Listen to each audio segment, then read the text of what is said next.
ಗಣಪತಯೇ ನಮಃ. ಶ್ರೀ ಗುರುಭ್ಯೋ ನಮಃ. ಹರಿ ಓಂ. ನಮಸ್ಕಾರ. ಏಕೋ ನೈಕಃ ಸವಃ ಕಕ್ಲೀ ಯತ್ತತ್ಪದಮನುತ್ತಮಂ ಲೋಕಬಂಧುರ್ಲೋಕನಾಥೋ ಮಾಧವೋ ಭಕ್ತವತ್ಸಲಃ. ಓಂ ಏಕಸ್ಮೈ ನಮಃ. ಸರ್ವಶಕ್ತನಾದ ಭಗವಂತನಿಗೆ ಸಮನಾದವರಾಗಲಿ ಭಗವಂತನನ್ನು ಮೀರಿಸುವವರಾಗಲಿ ಮತ್ತೊಬ್ಬರು ಇಲ್ಲ. ಹೀಗಾಗಿ ಭಗವಂತ ಏಕಃ. ಓಂ ನೈಕಸ್ಮೈ ನಮಃ. ಸಕಲ ಜೀವಿಗಳಲ್ಲಿ ಸರ್ವ ವಸ್ತುಗಳಲ್ಲಿ ನೆಲೆಸಿದ್ದಾನೆ ಭಗವಂತ. ಹೀಗಾಗಿ ಭಗವಂತ ನೈಕಃ. ಓಂ ಸವಾಯ ನಮಃ. ಯಾಗ, ಧ್ಯಾನ, ಮಾನಸ ಪೂಜೆ, ಪ್ರಾರ್ಥನೆ, ದೈನಂದಿನ ಕರ್ಮ, ಜಪ, ಜ್ಞಾನ ಇತ್ಯಾದಿ ಸಕಲ ಯಜ್ಞಗಳಿಂದ ಆರಾಧಿಸಲ್ಪಡುವವನು ಭಗವಂತ. ಜ್ಞಾನ ಸ್ವರೂಪನು ಭಗವಂತ. ಹೀಗಾಗಿ ಭಗವಂತ ಸವಃ. ಓಂ ಕಾಯ ನಮಃ. ಭಗವಂತನು ಯಾರು ಎಂದು ಭಕ್ತರು, ಸಜ್ಜನರು, ಜ್ಞಾನಿಗಳು, ಗುರುಗಳು ಎಲ್ಲರೂ ತಿಳಿಯ ಬಯಸುತ್ತಾರೆ.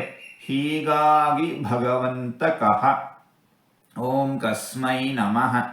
ಏನು, ಎಂತು ಎಂದು ಸಜ್ಜನರೆಲ್ಲರೂ ತಿಳಿಯಲು ಬಯಸುವ ವಸ್ತು ಭಗವಂತ. ಹೀಗಾಗಿ ಭಗವಂತ ಕಿಂ. ಓಂ ಯಸ್ಮೈ ನಮಃ. ಎಲ್ಲೆಡೆ ತುಂಬಿರುವವನು, ವ್ಯಾಪಿಸಿರುವವನು, ಎಲ್ಲವನ್ನೂ ಬಲ್ಲವನು, ಜ್ಞಾನ ಸ್ವರೂಪನು ಭಗವಂತ. ಹೀಗಾಗಿ ಭಗವಂತ ಯತ್. ಓಂ ತಸ್ಮೈ ನಮಃ. ಪ್ರತಿ ವಸ್ತುವಿನ, ಪ್ರತಿ ಜೀವಿಯ ಒಳಗೆ ಹೊರಗೆ ಸರ್ವತ್ರ ತುಂಬಿದ್ದಾನೆ, ವ್ಯಾಪಿಸಿದ್ದಾನೆ ಭಗವಂತ.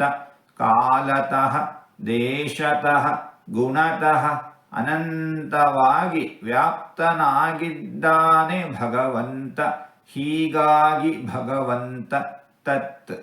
ಓಂ ಅನುತ್ತಮಾಯ ಪದಾಯ ನಮಃ. ಭಗವಂತನಿಗಿಂತ, ಭಗವಂತನ ತಾಣಕ್ಕಿಂತ, ಭಗವಂತನ ಧಾಮಕ್ಕಿಂತ ಉತ್ತಮವಾದ ಸ್ಥಾನ ಇನ್ನೊಂದಿಲ್ಲ. ಹೀಗಾಗಿ ಭಗವಂತ ಅನುತ್ತಮಂ. ಓಂ ಲೋಕಬಂಧವೇ ನಮಃ. ಎಲ್ಲ ಲೋಕಗಳಿಗೆ ತಂದೆ ತಾಯಿ ಭಗವಂತ. ಹೀಗಾಗಿ ಭಗವಂತ ಲೋಕಬಂಧು. ಓಂ ಲೋಕನಾಥಾಯ ನಮಃ. ಭಗವಂತ ಅನಾದಿ ಕಾಲದಿಂದ ಅನಂತ ಕಾಲದವರೆಗೆ ಸದಾಕಾಲವೂ ಸರ್ವಲೋಕಗಳಿಗೂ ಸರ್ವರಿಗೂ ಸ್ವಾಮಿಯಾಗಿಯೇ ಇರುತ್ತಾನೆ. ಹೀಗಾಗಿ ಭಗವಂತ ಲೋಕನಾಥ. ಓಂ ಮಾಧವಾಯ ನಮಃ. ಚತುರ್ವೇದಗಳು, ರಾಮಾಯಣ, ಮಹಾಭಾರತ, ಪುರಾಣಗಳನ್ನು ಮಾತೃ ಎಂಬುದಾಗಿ ಕರೆಯುತ್ತಾರೆ. ಅವುಗಳಿಂದ ಪ್ರತಿಪಾದ್ಯನಾದವನು ಭಗವಂತ. ಹೀಗಾಗಿ ಭಗವಂತ ಮಾಧವ. ಓಂ ಭಕ್ತವತ್ಸಲಾಯ ನಮಃ. ಭಕ್ತರಲ್ಲಿ ಪ್ರೀತಿಯುಳ್ಳವನು ಭಗವಂತ. ಭಕ್ತಿಗೆ ಕರಗುವವನು ಭಗವಂತ. ಭಕ್ತಿಗೆ ಸೋಲುವವನು ಭಗವಂತ. ಹೀಗಾಗಿ ಭಗವಂತ ಭಕ್ತವತ್ಸಲ. ಹೀಗೆ 4 ತೊದಲು ಮಾತುಗಳನ್ನು ಆಡಿದ್ದೇನೆ. ಇದರಲ್ಲಿ ಏನಾದರೂ ತಪ್ಪುಗಳು ಇದ್ದರೆ ಆ ತಪ್ಪುಗಳನ್ನು ಬಿಟ್ಟು ಒಳ್ಳೆಯದು ಅಂತ ಏನಾದರೂ ಇದ್ದರೆ ಆ ಒಳ್ಳೆಯದನ್ನು ಮಾತ್ರ ಸ್ವೀಕರಿಸಬೇಕು ಅಂತ ಹೇಳಿ ಪ್ರಾರ್ಥನೆ.